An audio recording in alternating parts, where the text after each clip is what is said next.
Today we are going to read the poem The Noble Nature. Dear student, जय श्री कृष्णा, जय Shri Ram, good morning, सुप्रभात। आज हम पोइट्री के इस सेक्शन में दूसरी कविता जो नोबल नेचर के टाइटल है, शीर्षक है उसका, और बेन जॉनसन के द्वारा लिखी गई है। और ये कविता हमारे जीवन में एक प्रेरणा देने वाली और इसका मैसेज है, बहुत ही प्रभावी मैसेज है। तो पहले हम इसके अबाउट द पोइम के बारे में और पोइट के बारे में थोड़ा पढ़ लेते हैं, फिर इसको पढ़ेंगे। About the poem, Ben Jonson 1573 to 1637 was a versatile and dominating literary personality known as a playwright, poet, actor, critic of the 17th century. Ben Jonson, जिसका जीवन काल 1573 से 1637 तक का रहा, वह एक वर्सटाइल कहते हैं, बहुमुखी या मल्टी टैलेंट, तो बहुमुखी प्रतिभा के धनी साहित्य के क्षेत्र में एक श्रेष्ठ व्यक्तित्व, जो कि एक नाटककार के रूप में, कवि के रूप में, अभिनेता के रूप में और एक सम आलोचक के रूप में 17वीं शताब्दी के माने गए, जाने जाते हैं। He is identify non is brilliant classical and realistic comedy, और वे अपने यथार्थ और जो आधुनिक हास्यप्रद इनकी जो नाटिका है, कॉमेडीज है, मनोरंजन करने वाली, उनके लिए उनकी पहचान बनी हुई है। His memorable comedies are Volpone, the alchemist and the silent woman, और उनकी जो स्मरणीय हास्य नाटिकाएँ जिसमें Volpone, the alchemist and the silent women है। The about the poem, The Noble Nature is a short lyric composed by Ben Jonson, imparting great meaning and a message of humanity that we live in deeds, not in ear. अब ये कविता है Nobel nature, title शीर्षक है। यह एक छोटी कविता है जो बेन जॉनसन के द्वारा रचना की गई है जिसकी, और यह एक बहुत बड़ा मीनिंग, इसका अर्थ बड़ा गहरा है, गूढ़ अर्थ है, और ये मानव के लिए एक मैसेज छोड़ती है कि भाई हमें अपने जीवन में जो परोपकार कार्य है वो करने चाहिए, यानी कि हमारा जीवन है जो हमारे कार्यों के द्वारा श्रेष्ठ बनाया जाता है, बनता है, न कि दीर्घकालीन जीवन के द्वारा। The poet contrast a meaningless and unimpressive long life with A short life full of heroic and virtuous deeds by drawing two symbol from nature and oak and lily। और कवि इस कविता में प्रकृति के दो प्रतीक पेड़ों को लेता है। एक तो है ओक, बलूत का बड़ा पेड़ होता है, और दूसरा है लिली, कमुदनी का जो छोटा सा पौधा होता है। वो दोनों लेकर के उन दोनों के गुणों की, जो उनकी विशेषता है, उनका जीवन प्रभावी है, और एक जो बड़ा ओक है जिसका जीवन बड़ा ही बेकार और जिसका कोई प्रभाव नहीं है, महत्वहीन है, तो दोनों की तुलना करता है। Johnson widely disseminates that the worth of human life is measured not in year but on the basis of the achievement and noble act that leave imprint on the vast eternity of time। और आगे कवि ये विस्तृत रूप से ये इस प्रकार से जन जन में, डिसेमिनेट का अर्थ होता है प्रचार करना, लोगों में संदेश देता है कि हमारा जीवन है वो मानव जीवन जो लंबे समय अवधि में जीने से नहीं, बल्कि हमारे जो अच्छे उपलब्धियां हैं, परोपकार के कार्य है, उनके द्वारा हम जाने पर भी इस दुनिया से अब चले जाएंगे, फिर भी एक मानवता पर अपनी एक इटर्निटी का तो है हमारी चिरकालीन लंबे समय की जो लोगों पर अपना छाप छोड़ करके जाएंगे। तो इस प्रकार से इस कविता में ये दो प्रकृति के प्रतीक लेता है, दोनों की तुलना करता है। ग्लोसरी में छोटे छोटे 5-7 शब्द है। एक है बक, जिसका अर्थ है साइज में बहुत बड़ा, फिर है बाल, जिसका अर्थ है बिना पत्तियों के, यानी कि एकदम पत्तियां झड़ जाना। नेक्स्ट वर्ड है सीयर, यह एक विशेषण जिसका अर्थ होता है मुरझाया हुआ। प्रपोर्शन का अर्थ होता है रेशियो या अनुपात, लेकिन इस कविता में उसका अर्थ है छोटी छोटी बातें, छोटी छोटी वस्तुएं, छोटे छोटे कार्य। तो फिर अगला शब्द है मेजर्स, जिसका अर्थ होता है समय अवधि। अब हम इस कविता को पढ़ते हैं।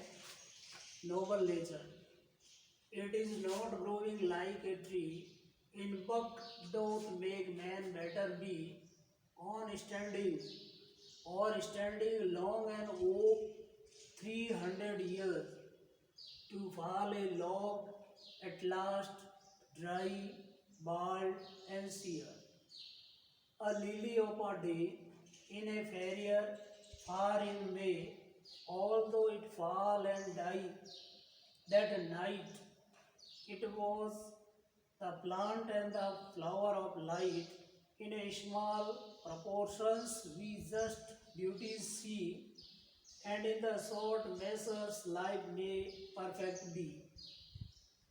There are two stanzas in this poem. It is a very short lyric and it is a motivational and inspirable poem for us. The message of the poem is that our life should be worthwhile, meaningful and welfareable for other people, and we should live our life just like short plant lily. तो पहले इस stanza में ये कहा गया है it is not growing like a tree. Grow का अर्थ होता है बड़ा होना या बढ़ना। तो वो लिखता है कि यह पेड़ की तरह अपना जीवन बड़ा होना, इन बक डोथ मेक मैन बेटर बी, तो केवल आदमी बड़ा होना ही अपना जीवन परफेक्ट नहीं बना सकता। और standing long and oak 300 years, और जो एक प्रकृति में ओक यानी बलूत का पेड़ होता है जिसका जीवन काल 300 वर्ष तक का होता है, लंबा जीवन जीता है। To fall a log at last dry bald and sear, और उसका जीवन इतना दीर्घकालीन होने के बाद में भी, लंबा जीवन होने के बाद में भी उसका जीवन अंत में लॉग का अर्थ होता है सूख करके ठूंठ हो जाना, डंठल हो जाना। तो अंत में वो सूख करके नीचे गिर जाता है, जिसकी सारी पत्तियां मुरझा जाती है और वो बिल्कुल एकदम से सूख करके मुरझा करके नीचे गिर जाता है। यानी कि इसका अर्थ ये है कि इस ओक का या बलूत का जो वृक्ष होता है जिसका जीवन काल 300 वर्ष का होता है, दीर्घकालीन जीवन होता है, फिर भी उसका कोई इतना उपयोग नहीं, वो मीनिंगलेस है, उसका कोई इतना फायदा नहीं, उसका कोई प्रभाव नहीं होता है। तो कवि यही कहता है इस पहले स्टेंजा के माध्यम से कि हमारा जीवन इतना दीर्घकालीन, इसके समान बेकार, अर्थहीन, प्रभावहीन वो नहीं होना चाहिए। अब दूसरे पद में वो कहता है a lily of a day, lily होती कुमुदनी जिसका जीवन काल मात्र एक दिन का होता है। इन फेरियर फार इन मे, जो कि मई महीने में वो खिलता है। Although it fall and die that night, although का अर्थ होता है यद्यपि, हालांकि, हालांकि वह एक ही दिन में होता है, खिलता है और उसी रात्रि में वो मुरझा जाता है। डाई का अर्थ यहाँ मुरझाना है, उसका नष्ट हो जाना, मर जाता है। It was the plant and the flower of light, light का अर्थ होता है प्रकाश, लेकिन यह है happiness.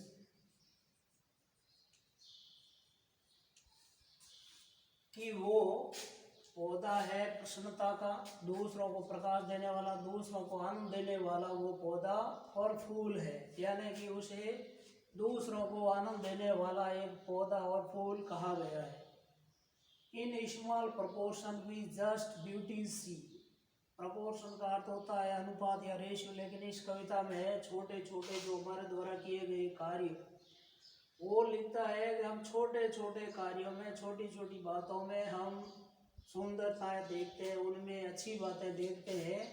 And in the short measures life may be perfect, और यहाँ पर मेजर्स का अर्थ है पीरियड ऑफ लाइफ। तो कवि कहता है कि हमारा जीवन भले ही छोटा हो, लेकिन हमारा जीवन वो छोटे समय अवधि में भी इन कार्यों के द्वारा, अच्छे परोपकार कार्यों के द्वारा हमारा जीवन परफेक्ट या निपुण हो सकता है, प्रभावी हो सकता है, दोषों पर छाप छोड़ने वाला हो सकता है। तो इस प्रकार से कवि ने इस छोटी सी कविता में दो प्रकृति के प्रदत्त प्रतीकों के माध्यम से ये बताने का और तुलना करने का प्रयास किया है कि हमारा जीवन ओक पेड़ की तरह व्यर्थ, महत्वहीन, प्रभावहीन ऐसा नहीं होना चाहिए। हमारा जीवन होना चाहिए लिली के पौधे के जैसे, जो दीर्घ छोटे लघु समयावधि का जीवन होता है, लेकिन उसका जीवन बड़ा प्रभावी और सुंदर होता है। तो ये कविता थी बेन जॉनसन की। अब देखिए इसमें छोटे छोटे कुछ क्वेश्चन है। What symbol does Ben Jonson drive from nature, कि इस कवि ने प्रकृति में से कौन से दो प्रतीक लिए हैं। तो हम लोगों ने पढ़े, एक प्रतीक तो है ओक का पेड़ और दूसरा है लिली का पौधा। तो ये है, तो इसका लिखेंगे Ben Jonson draws and oak and the lily from the nature, दोनों के नाम इसमें लिखना। छोटे क्वेश्चन है। अगला है mention the qualities of the oak. Quality का अर्थ होता है जिसका गुण या विशेषता है, क्वालिटीज। तो ओक के बलूत के पेड़ की क्या है कि यह साइज में बहुत बड़ा होता है, it is bulk in size, तो ये साइज में बड़ा होता है। इट्स लाइफ इज 300 ईयर, इसका जीवन 300 वर्षों का होता है। It's life is meaningless, worth while less, जिसका जीवन बेकार होता है, जिसका कोई उपयोग नहीं था, यूजलेस होता है। फिर है how does a lily of the day impress us, एक दिन का कुमुदनी का पौधा हमारे ऊपर किस प्रकार छाप छोड़ता है। तो इसमें बताया गया है कि ये वाली सेकंड लास्ट लाइन है, थर्ड वाली, कि it was the plant and the flower of the life, उसका जीवन हालांकि a lily of a days, हालांकि उसका जीवन एक ही दिन का है, but it gives joy and happiness to us by its beauties, यह अपनी सुंदरता के कारण हमको आनंद देता है, जॉय देता है, इसलिए इसका सब छाप, इसका इंप्रेशन हमारे ऊपर रहता है। फिर है how can human life be perfect according to the poet, poet के अनुसार हमारा जीवन किस प्रकार से परफेक्ट या निपुण बन सकता है।